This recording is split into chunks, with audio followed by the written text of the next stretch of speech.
Have you ever experienced a heartbreak or a loss that you were convinced simply could never be fixed? And you said to yourself, this is it, I'm just going to have to endure to live with this hurt forever. When the war in Iraq was in its early stages, perhaps you remember, and the very first reports of American deaths began to hit us in our national soul, I remember watching the night that a man looked into CNN's TV cameras and he was talking with tears in his eyes to the president. His world was destroyed. His name was Michael Waters Bay, and his 29-year-old son, Kendall, had just been killed in the conflict. Kendall was married. He had a 10-year-old boy. And now this grieving grandpa looked into the camera and he said, Mr. President, that chair he sat in at Thanksgiving will be empty forever. And at a time like that, people who say they have a Christian faith have to really dig deep and ask ourselves this: does Christianity have an answer for this heartbroken grandfather? I mean, we say we serve a wonderful God, but is he also a mighty God? A mighty enough God and creative enough God to fill that empty chair someday soon and make Thanksgiving Day a time of joy again? I mean, I think about that grandpa, and I think about that 10-year-old son, Kenneth, who doesn't have a dad anymore. You know, the very first verse in the Word of God has some incredibly good news for the Waters Bay family. You say it with me. I'm sure you know it, don't you? Genesis 1:1. In the beginning, God created the heavens and the earth. Well, you probably already knew that verse by heart, but Genesis 1:1 happened a long, long time ago. You're wondering, well, how does this help a little fourth grader, Kenneth, right now in 2003, who doesn't have a dad anymore to assist him with his homework or to help him learn how to catch a football? We did a Voice of Prophecy radio series a few years back, and we got such a blessing from a terrific Christian bestseller, How Now Shall We Live, by former Watergate prisoner Chuck Colson and his writing partner Nancy Pearcey. Well, Colson tells a simple story about a dad and a daughter. They were going to Disney World. How many of you have been down the I-95 here in Columbia and seen Mickey Mouse? Yes. Well, this dad, his name was Dave Mulholland, and he was there with a purpose in mind, and it wasn't to ride the Dumbo flying elephant. He was concerned about his 15-year-old daughter, Katie. See, she was a high school student, just starting to kind of, stretch her wings. Seemed like she was starting to fly off in all the wrong directions. Dave and his wife had found pot in her purse one day, and that was a big crisis. She and her friends were getting into some things that they shouldn't. But the most serious thing of all was that she was kind of just drifting away from God. She didn't think Christianity was relevant anymore. Her friends kind of shrugged off religion as kind of useless and stupid. And her science classes in school made it plain that, well, the Bible was just a potpourri of fables and urban legends. In fact, the way that Chuck Colson puts it in his book, he says these Christian parents felt they were losing her to a secular world smugly satisfied with itself and deeply hostile to their own world. So Dave, he was kind of hoping that by going down to Disney World, in between all of the exhibits, all the rides, maybe they just have a little chance to do some serious father-daughter talking about, the big things. Oh, but then disaster. They went to an incredible exhibit, and Disney does it the best. It was called The Living Seas. And there, with all the sights and digital Dolby surround sound, the way only Disney geniuses can do them, the narrator came on in the darkness with his resonant voice of authority, something like this: imagine a place sometime in the endless reaches of the universe, on the other side of a galaxy of 100,000 million suns. In this tiny corner of the universe, deep within the cluster of slowly forming planets, is a small sphere of just the right size, a sphere just the right distance from its mother star. And then this Bill Nye, the science guy, hit his daughter and himself, the dad, with a punchline. A spot of light expanded into a thunderous crashing flood as stars exploded and galaxies formed. In other words, a big bang. And a universe just jumping into existence all by itself. No God, no creator, no divine heart of love making a world in 6 days. Just a 1 in a trillion evolutionary luck.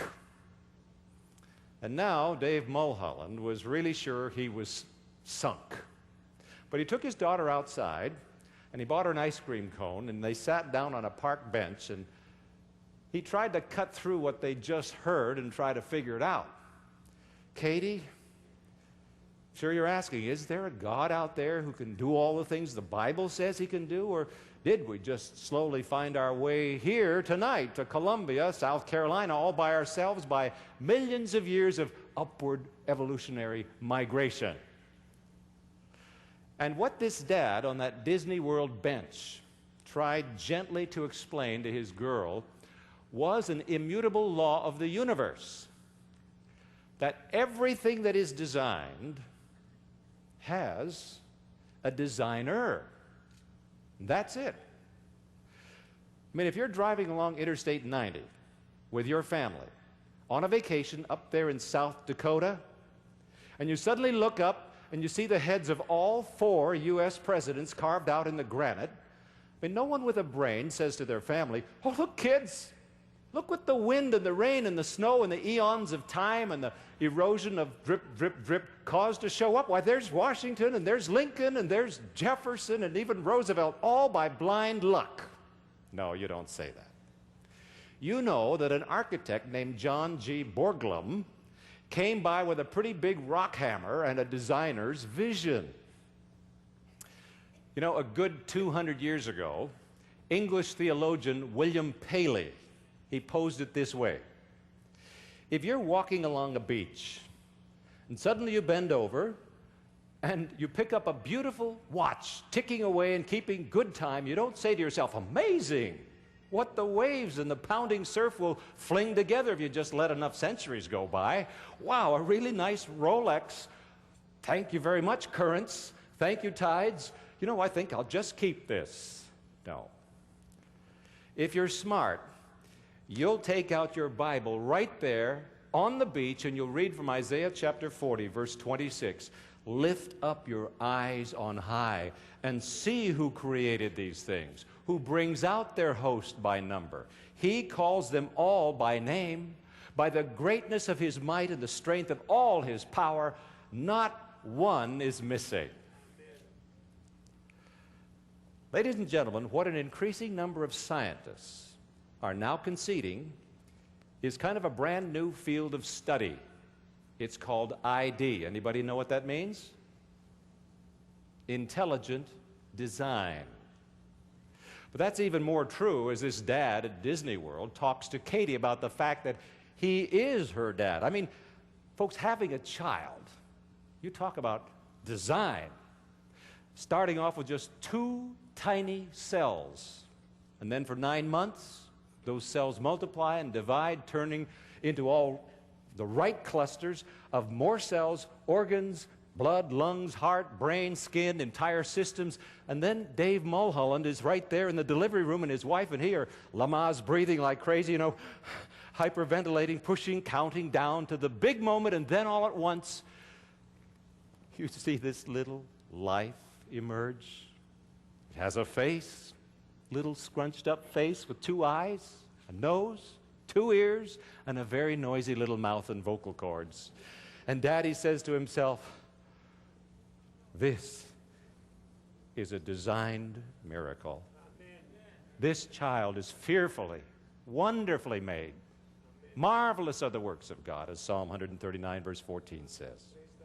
In fact, Dave said to his daughter, as they sat there eating their Disney World ice cream bars, said, "Katie, precious Katie, everything I know about the universe, including my incredibly beautiful daughter, indicates to me that somebody designed it, created it." Now, this ID concept, this intelligent design, by the way, is something now that many branches of science are conceding now and even using. Some of you who may be into the attorneys or legal field, how about forensic science? You know, when police find a body like they did just recently there in the West, Lacey Peterson, their first question is, was this death the result of natural causes or foul play? In other words, an intentional act by an intelligent being. So pathologists perform a battery of fairly straightforward tests to get an answer.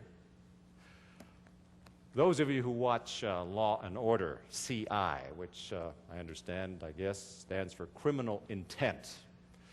Well, you see this Detective Gorin, who looks into the carpeting for some sort of little clues, or he sees a little thread of this or a bit of fluff over there, and you know, he's looking for exactly what the title says, intent, some person behind the evidence. So friend, do we buy this pillar of the faith that God is our creator? Not too far from where I live is a Christian researcher by the name of George Barna. He reminds us of this truth. He says, without a biblical worldview, all the great teaching goes in one ear and right out the other. There's no intellectual pegs in the mind of the individual to hang these truths on that we're talking about from night to night. They just pass right on through. They don't stick. They don't make a difference. And then Chuck Colson goes on to suggest that any worldview is only as good as an answer to three basic questions. Question one, where did we come from and who are we? Well, the Bible answers that question with the word creation. Genesis 1:1. And who are we? We're the sons and we're the daughters of God. Well, question number two, what is gone wrong with our world? Well, the Bible's answer to that is the fall. A serpent in the garden, Satan, sin, death. Question number three, what can we do to fix it? There our answer is nothing. We can't do anything. But Christianity's answer is Calvary. Jesus loving us, dying for us, coming soon to rescue us. And friend, we either take the Bible's worldview or we have to settle for something as a big word that theologians call existentialism, which basically says, well, life is absurd. It's meaningless. And that the individual self must create our own meaning by our own choices. Or we pick another big theological term called postmodernism, which thinks, well, there are no eternal truths, no overarching realities except what you and your friends decide is right for you on May 3, 2003, in the year of our nobody. Recently, the NABT, that's the National Association of Biology Teachers, announced that, and I'm quoting, all life is the outcome of an unsupervised, impersonable, unpredictable, and natural process. Does that give you confidence tonight? Well, friend, I find it interesting that even the world's best scientists are conceding something. It's called another technical term, the anthropic principle. Jim Ayers, I should say, my colleague, the seminary, sang bass in the Heralds here tonight. He'll remember from Greek where that word anthropic comes from. But we get a few stats about this anthropic principle. We'll get back to that in a minute, Jim. From Pastor Bill Hybels of the Willow Creek Church in Illinois. Now, he and Mark Mittelberg wrote this book entitled Becoming a Contagious Christian. And he gets some help from the men and women in the lab coats who tell us these fantastic, fascinating statistics. For instance, if you were to raise or lower the universe's rate of expansion by just 1 part per million, there would be no life. In fact, I've read that the force of gravity has to not only be right, but right to within 1 part in 10 to the 60th power. It's a lot of zeros. If the average distance between the stars were any greater, there'd be no planets. Any smaller, there could be no planetary orbits necessary for life. Here's one for you. If you were to just jigger slightly, please don't do this at home, but if you were to try to jigger the carbon to oxygen ratios on planet Earth, there'd be no one here to breathe. We couldn't meet again tomorrow night. If you were to tilt Earth's axis just slightly one direction, we'd all freeze to death. You go the other way even 1 degree, and we'd instantly burn up.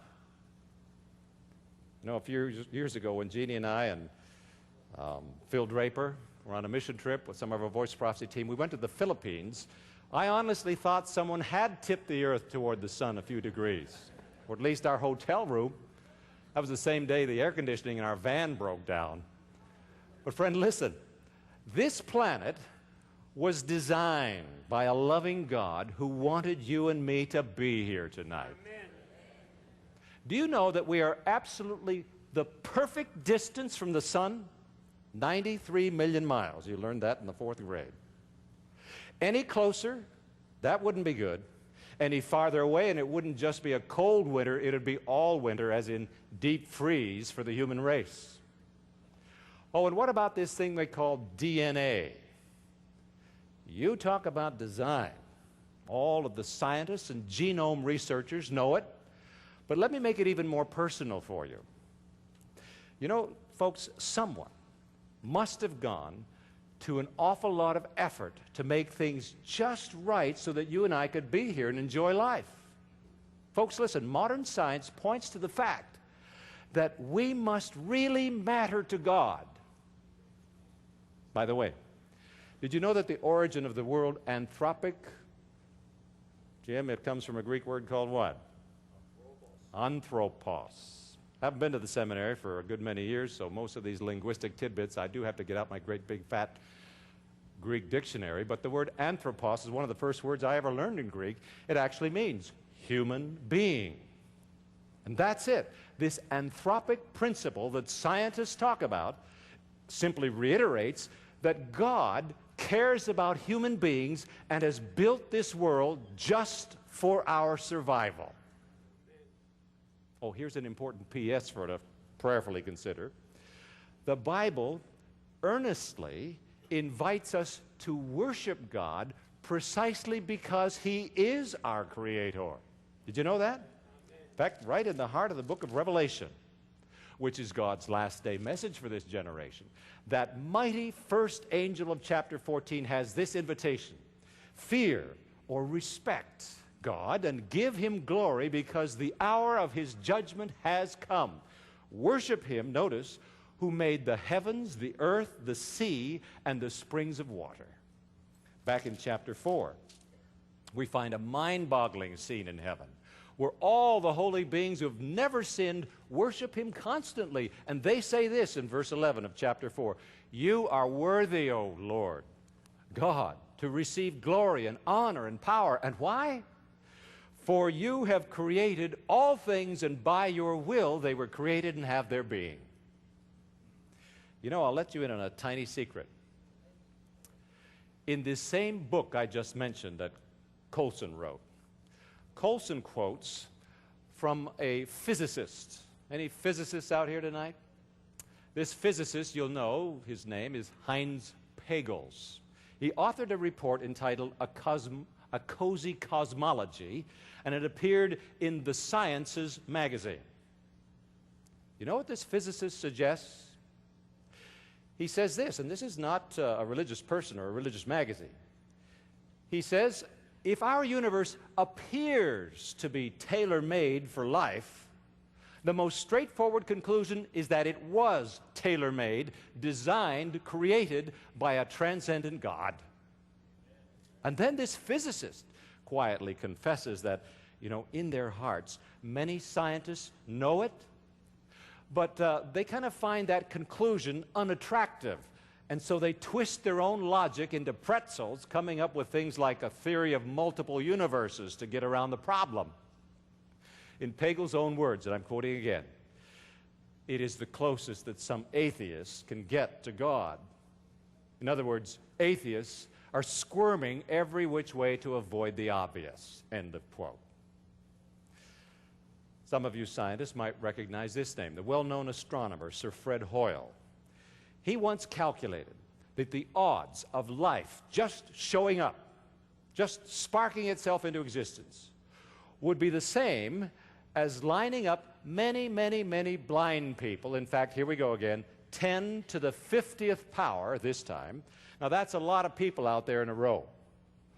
All blind, and then giving each of them a scrambled up Rubik's Cube and having all gazillion of them solve it at exactly the same moment. So you tell me, would you like to put your faith in those visually challenged people with the Rubik's Cubes? Or maybe with a billion monkeys on a billion word processors trying to randomly pound out a Webster's dictionary? Or would you like to trust what it says in my hymn, number 88, in my church's official hymnal, where it says, I sing the mighty power of God that makes the mountains rise, that spreads the flowing seas abroad and built the lofty skies. You tell me. In his book, Believe in Miracles, but Trust in Jesus, Pastor Adrian Rogers, I've heard him speak. He tells about a student who came up to him one time and he said, Pastor Rogers, I've got a question. Pastor Rogers, do you believe that there's life on other worlds? I don't know what you folks think about that, although the Bible doesn't specifically seem to say, but Pastor Rogers gave him an answer and he said, well, young man, no, I don't think there is life on other worlds. What? The kid said. You think all the life there is in the universe is right here on earth? Uh-huh. And the kid just shook his head. He said, no way. No way. I mean, how can that be? And he launched into a great big sermon to Pastor Rogers about how there are just so many trillions of planets and stars and galaxies and Milky Ways all spinning light years with 20 zeros after them. I mean, you talk about ID, you talk about intelligent design. And this kid, well, he gave Pastor Rogers quite a little Genesis 1 sermon. And then he said to Pastor Rogers, you mean to tell me you think God went to all that trouble and then just put life on one tiny little world? And Pastor Rogers said to him, what trouble? Don't you just love that answer? What trouble? Listen, the Bible tells us that when it comes to creation, God does great things, but they're not hard things. Not for him. Jeremiah chapter 32, verse 17 tells us that God isn't overextending himself when he creates. Ah, sovereign Lord, you have made the heavens and the earth by your great power. Your great power and outstretched arm. Nothing is too hard for you.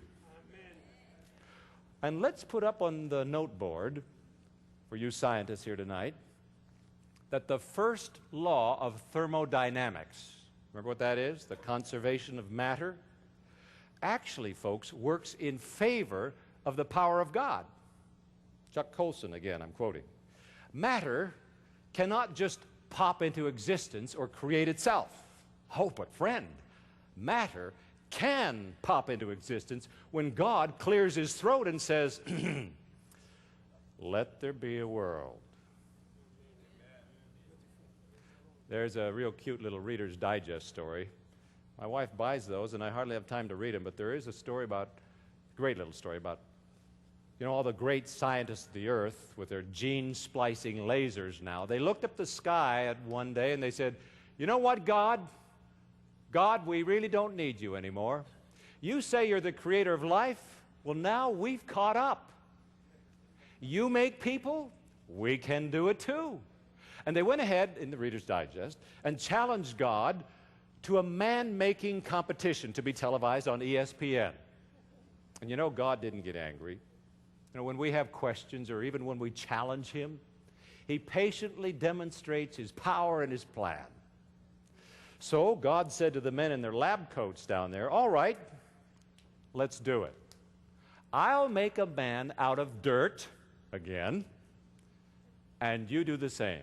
Oh, so the DNA experts, they immediately rolled up their sleeves and got down on their knees and began scooping up some soil for their test tubes and their petri dishes. And God gently but firmly said to them, just a minute, boys, not so fast. Rule number 1, you get your own dirt.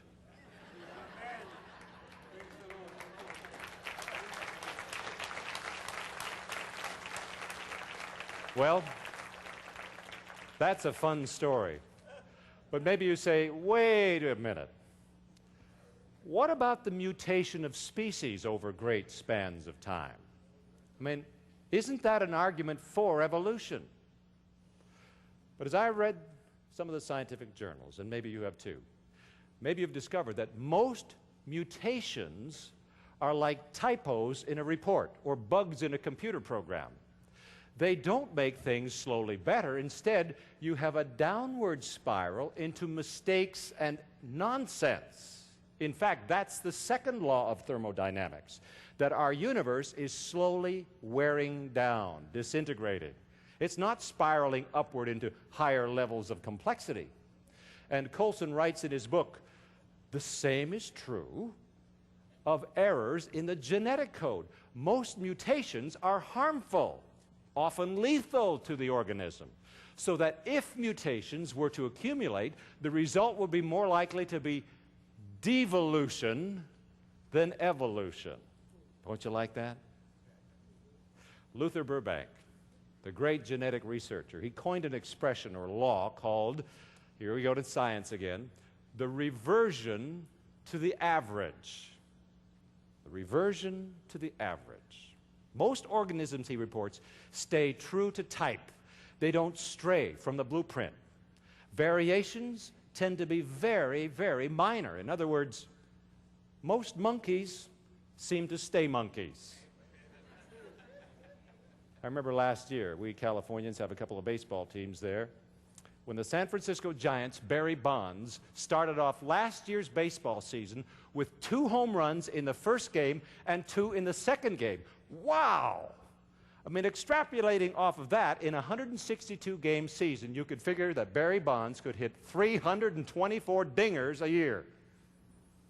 But nope, he just came up at the end of the season with 46, just like about always. Little pops of excitement happen here and there. But when all's said and done, the reversion to the average always happens. For my friend David Smith back there in California, who's a big Los Angeles Dodger fan, count on it, when you get to October, most Dodgers are going to be batting about .223, and the team is in 3rd place every year, without fail. You fans out there in Wrigley Field, Fenway Park, you know about the same thing too. You see, it's the same in the scientific world around us too. Now, one scientific arena of real challenge comes with things like carbon dating and the half-life of radioactive material, the preochroic halos and so forth, or the layers of the Grand Canyon, where a scientist will say, well, according to this timeline, if you extrapolate mathematically, the world is X number of millions of years old. And listen, I'll be the first to confess that I don't have all of the answers, and that it does take an expression of faith to trust in God's Word over the theories of the geology labs. There's a wonderful Christian writer we often quote on our broadcasts, C.S. Lewis. Well, C.S. Lewis once had a dialogue with a friend, and he said to him, okay, look, if you put 6 pence into a drawer today, and then you put 6 pence into a drawer tomorrow, that same drawer, and then the day after that, you look inside, what are you going to find? 1 shilling, right? And his friend picked up on the point. Yes, he said, unless someone else has gotten in there and tampered with the drawer. And boom, C.S. Lewis nailed the lesson home. It's the same in science, he said. The laws work in a certain way unless there is interference or upheaval. Or, let's say, for instance, a flood. that devastates the planet and throws the numbers off. That's just something to think about, isn't it?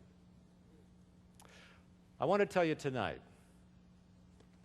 that I believe this book. Do you know, ladies and gentlemen, that even Charles Darwin himself said, you can either believe in my theories in Darwinism, or you can believe this book. But he said the two ideas are mutually exclusive. You can't mix them up. You can't blend them. They do not coexist. I said last night, Jeannie and I were out walking yesterday and today. Saw some little box turtles out in the woods here. Gorgeous. If you're out on a walk and you see a turtle up on a fence post, what do you know? Somebody came along, right? That turtle did not get up there by himself. And you know, I see the evidence in this sin-scarred, beautiful world that we live in, and I say, you know, somebody came here, somebody passed through, a powerful God did all of this. In fact, even the animals in our backyards and buzzing around our hummingbird feeders are a vibrant testimony to the creative power of somebody who came through here, made all of these species, birds that can migrate and return to San Juan Capistrano the same day every single year, whales and salmon that traverse the great depths, honeybees that build honeycombs that are a marvel to science and design. You know, the next time Eddie Murphy plays that Dr. Dolittle character who can talk to the animals, I wish he'd ask some of them how they do these amazing God-inspired things. But we already know the answer, don't we, Dr. Dolittle? Because the testimony's right here in front of us in the book of Job, chapter 12. But ask the animals, and they will teach you. Or the birds of the air, and they will tell you. Or speak to the earth, and it will teach you. Or let the fish of the sea inform you. Which of all these does not know that the Lord has done this? Amen. But now let's take another step further. If you concede the Bible version of events and say, all right, God did make the universe, then we still have to know, what does it mean to us? God made a world where our brave young men and women could get blown up and killed by other men and women. Does God care about that? I want you to remember that God creates because He does care. Clear back in the 26th verse of Genesis chapter 1, God said, let us make man in our image after our likeness. You see, God made us for fellowship. He made us because He loves us and is interested in us. Way back there in the tumult of the Old Testament, where there weren't computer-guided JDAM smart bombs and Apache helicopters, but still a lot of warfare and bloodshed and empty seats at Thanksgiving dinner table, King David wrote in Psalm 100 and verse 3, know that the Lord is God. It is He who made us, and we are His. We are His people, the sheep of His pasture. Again, that's why, ladies and gentlemen, we actually owe Him our worship, whether we choose to be wise enough to do it or not. So if you do believe that God loves us, as it says in John 3:16, for God so loved the world, and again in 1 John chapter 4, verse 8, God is love. And Jeremiah 31, verse 3, yes, I have loved you with an everlasting love. Then I think you need to accept that His love and His creative power and His creative interest in you are all absolutes. One thing I hope with all of my being to put before you in this series of meetings is how eternal and how real God's love is for you at this very moment in time. And that if you enter into relationship with Jesus as your Creator and your Redeemer, then you can feel safe and secure, and you can feel protected in that relationship.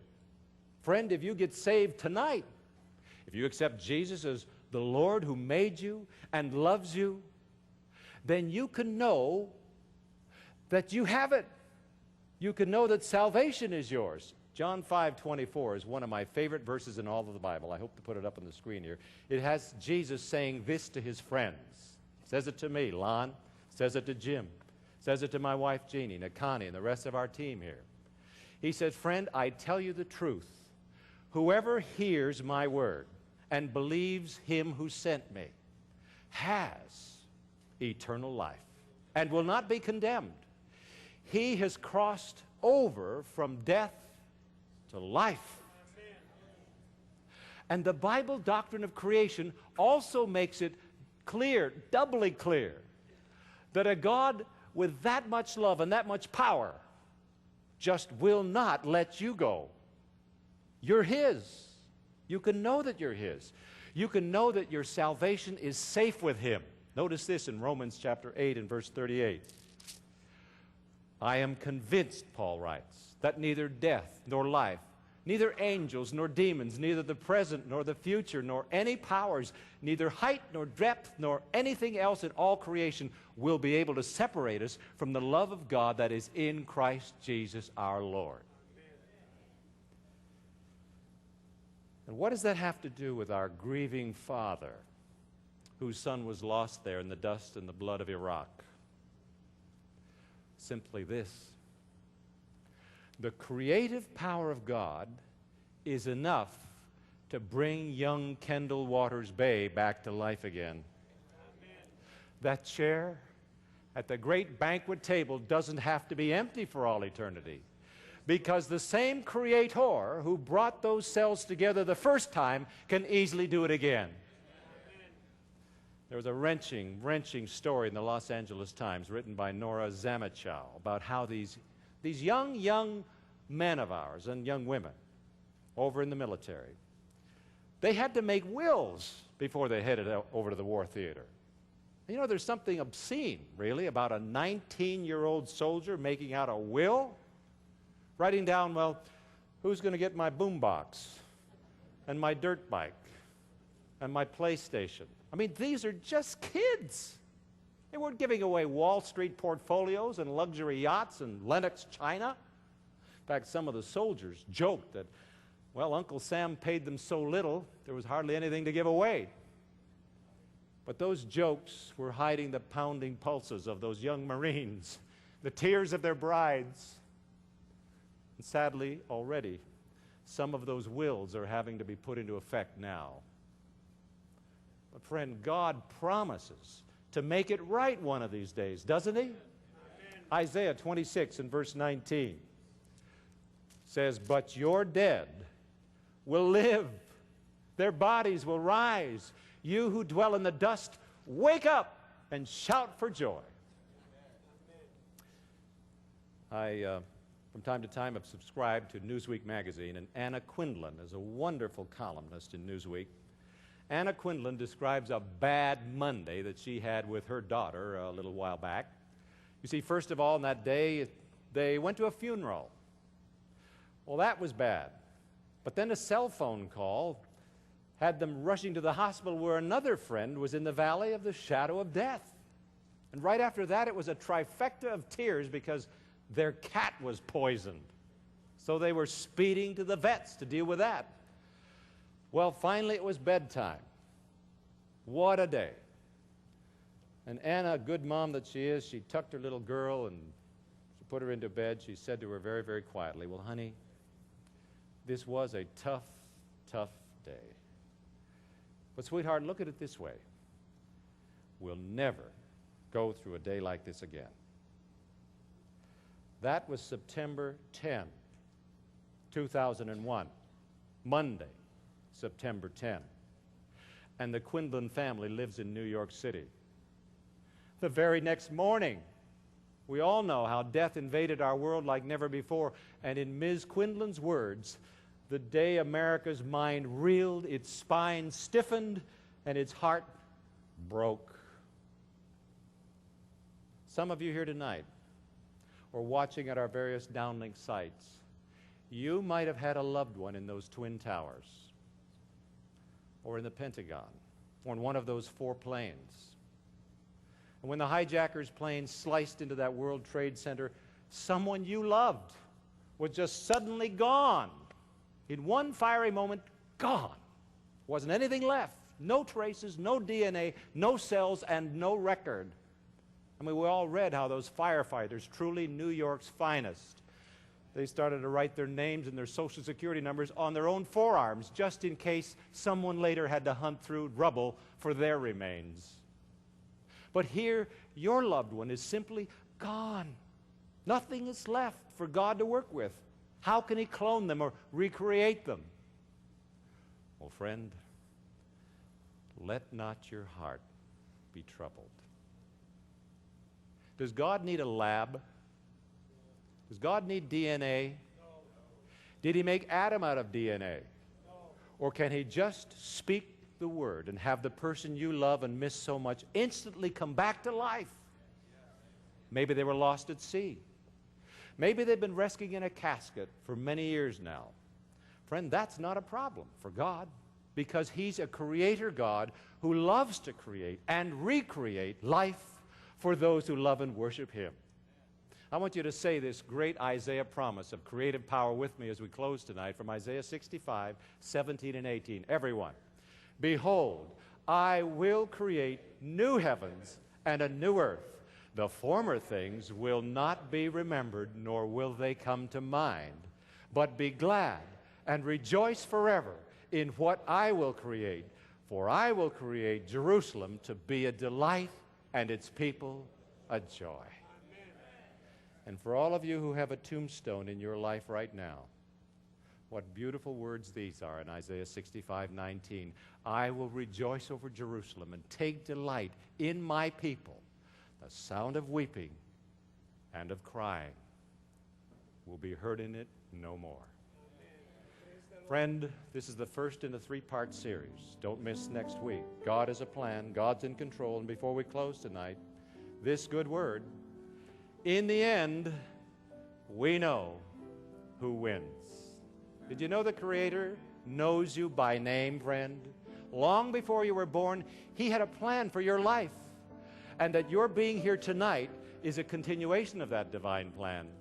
Listen carefully to the words of Joey's song and take comfort that He had you on His mind.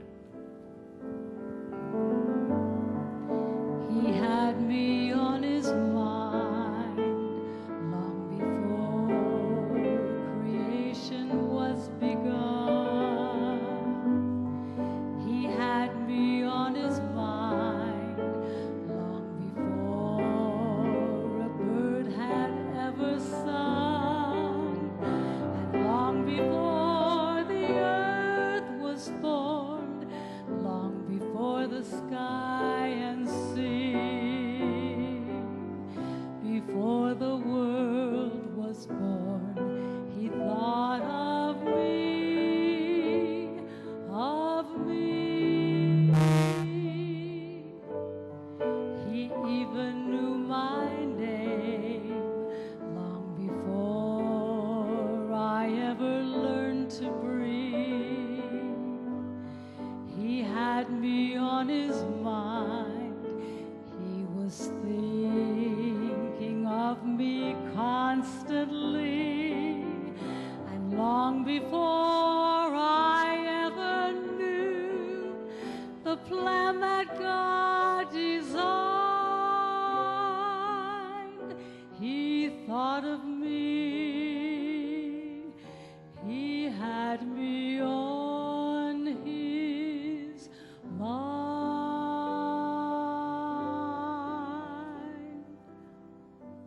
Amen. Shall we pray? Mighty God and friendly Savior, we're so thankful tonight that your creative power demonstrates your saving power and also your keeping power. Father, we praise you tonight for the Christian's worldview, that you lovingly made us and are even now redeeming and restoring us, and soon you're going to rescue us and make this world all brand new. Help us to place our trust in you and also give our undying worship to the God who knows each of His children by name. I want you to take your response card just now. Would you look through those various options for you tonight by way of a prayer and a personal commitment. Row captains, just pass those down. Take a card out and a pencil if you need it. I want to go over this briefly with you. I want you to check one of those three responses while we're still in an attitude of prayer. Pass those right down. Thank you, ladies and gentlemen, and all the downlink locations. You should be receiving one now. Look at the first one. This is what it's trying to say tonight. Listen carefully. I believe God not only has a plan for creation, but for my salvation, that not only comes by grace through faith in Jesus Christ. Check that. I hope everyone can do that. Secondly, I open my heart to Jesus' love right now. Thank you for creating me and redeeming me. I give you my life right now. Put a check there beside number 2. There may be some tonight who'd like to check number 3. I would like additional reading material to help me learn more about Jesus. Put a check in that, and then as that basket comes by, place it there as Joey continues. He even knew your name long before you ever learned to breathe. He had you on his mind. He was thinking of you constantly. And long before you ever knew the plan that God designed, he thought of you. He had you on his mind.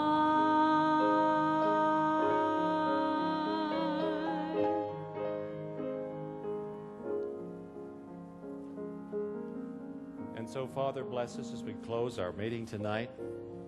Thank you that we can worship a God who cares, who has designed us, and who's in control. I want you to remember tomorrow night's subject, created for something better. It's part 2 in a series.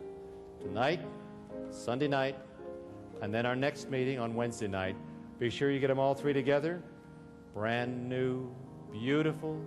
What's next? Revelation speaks. Voice of Prophecy speaks. Thank you for coming. Tomorrow night, created for something better. Don't forget our hospitality location tonight. All of the downlink sites as well as here. If you have questions or you particularly would like to meet some of our staff, our musicians, myself, come on over underneath the great big indicator on your downlink locations where your hostesses have told you to meet. Good night. God bless you.